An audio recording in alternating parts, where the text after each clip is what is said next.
Alright guys, thank you for tuning in. Welcome to PlayStation News, Rumours and Leaks. Lots to discuss in the video today, starting off with Dreams developer Media Molecule. In unfortunate news, Media Molecule has shared that its curation team is being laid off as part of a consultation process which they announced earlier. It's sad to see them go, especially after being with us until the very end.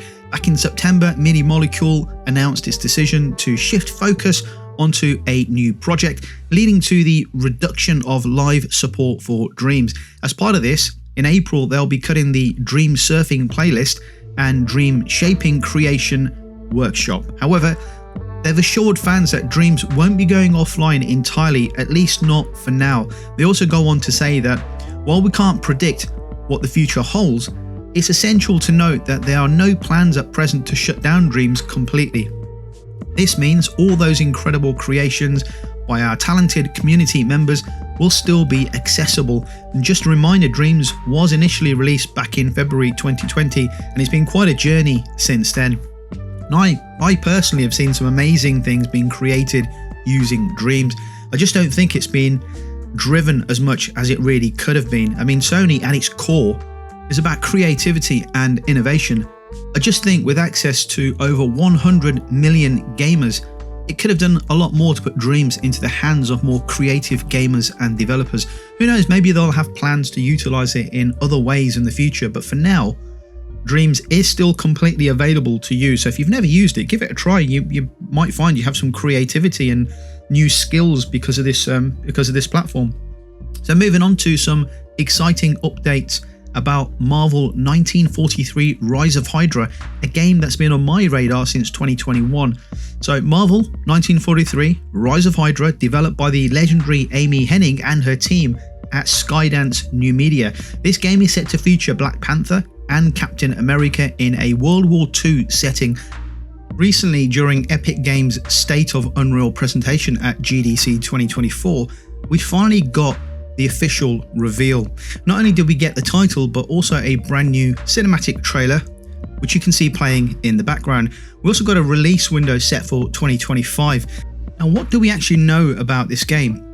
We know a little about the game's main characters. We'll be following a young Steve Rogers and Azuri, the grandfather of T'Challa and the Black Panther during the time in the game. But there's still a lot we don't know about the game, the storyline, and what the narrative is all about. Will Marvel 1943 be a co-op adventure, allowing us to switch between Captain America and Black Panther, or will it be strictly a single-person, single-player game?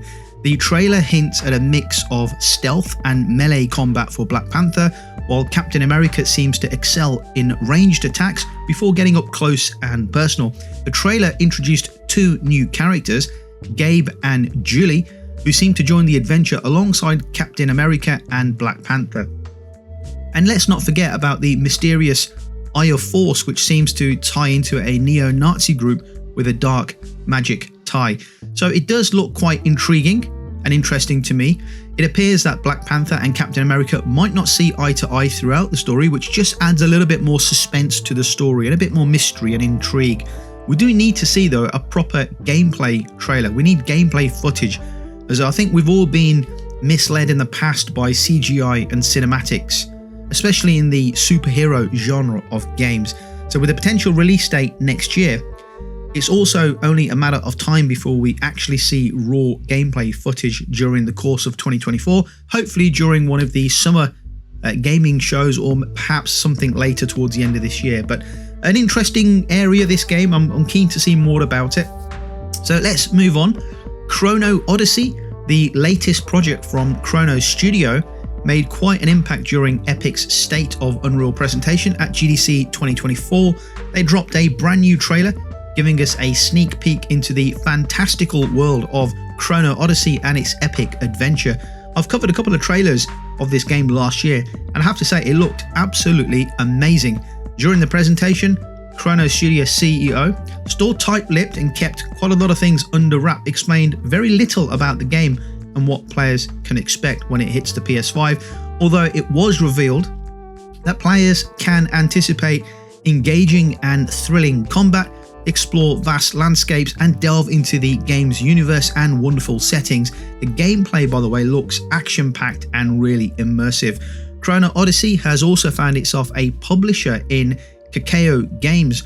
According to Chrono Studio, Kakao Games is their publisher of choice for this ambitious MMORPG. The partnership is a big step towards bringing Chrono Odyssey to a global audience. The CEO then goes on to explain, why Kakao Games, you ask? Well, besides being a renowned publisher, they'll be lending a hand in localization and community engagement, amongst other things. It's all about making sure players worldwide can enjoy the full Chrono Odyssey experience.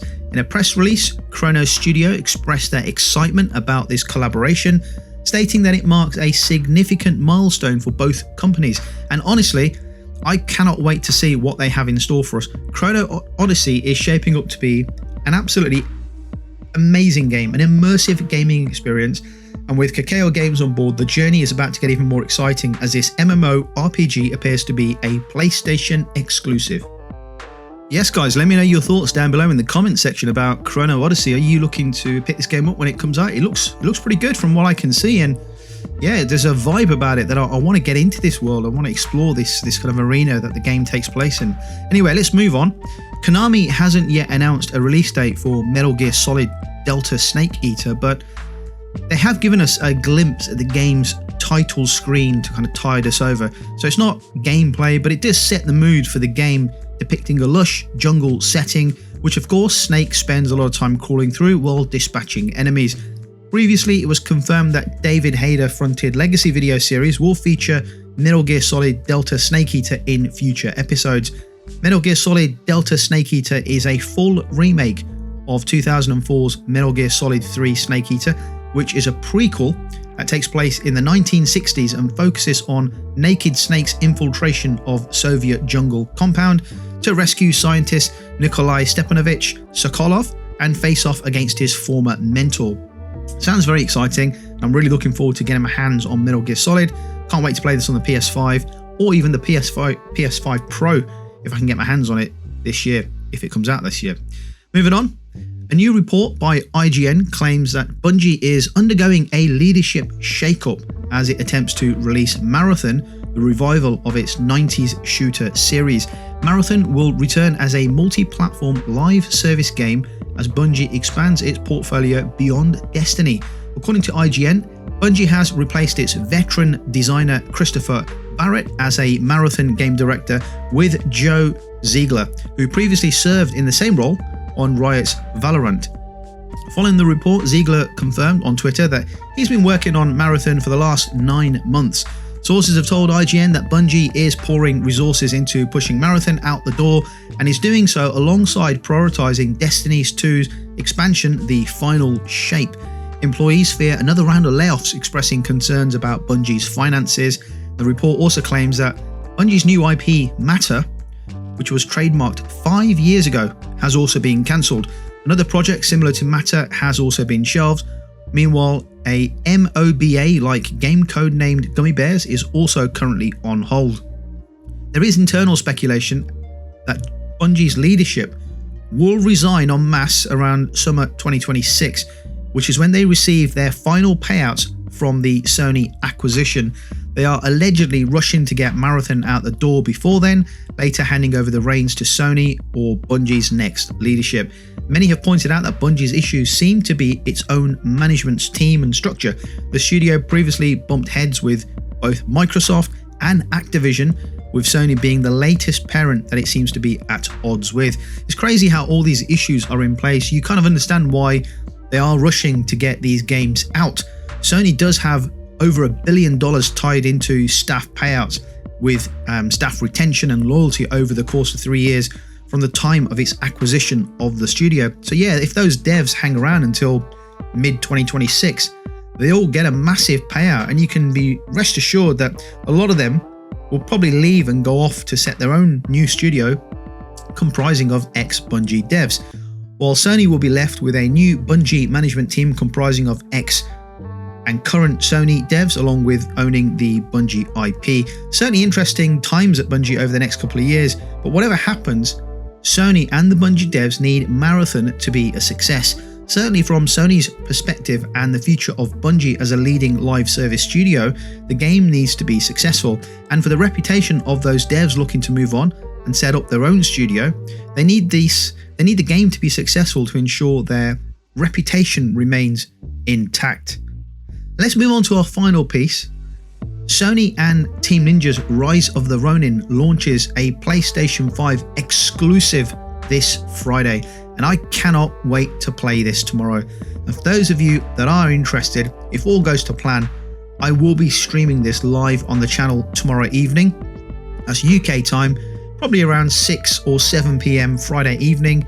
I need to set up a couple of things, but if it all goes well, and if you find yourself at a loose end, come over, hang out, and watch me get destroyed in Rise of the Ronin. It's going to be fun. Team Ninja's parent company, Koei Tecmo, has some big aspirations for the upcoming game with a target of 5 million copies to sell. So Koei Tecmo expressed this goal in a recent post explaining that the company's short and long-term goals and strategies. It lists a 5 million package game, which is a new IP, under the heading Priority Goals. The statement doesn't mention Rise of the Ronin, but it's the only upcoming game from Koei Tecmo Studio that fits that description. While AAA games from established franchises routinely sell tens of millions of copies, 5 million is quite ambitious for Team Ninja themselves. The studio previously released Wulong Fallen Dynasty, and it sold around 1 million units. That was kind of at the end of April 2023. Meanwhile, Koei Tecmo says Neo sold around 2.5 million copies, while the entire Ninja Gaiden series sold 6.8 million. So while it's not impossible, selling 5 million copies will be a significant accomplishment for the studio. Still, if nothing else, it suggests that Koei Tecmo has a lot of faith in Rise of the Ronin and its partnership with Sony PlayStation. Rise of the Ronin takes players to Japan in the year 1863. Players will explore the final years of Tokugawa shogunate from the perspective of a masterless samurai, shaping their destiny through a dynamic story.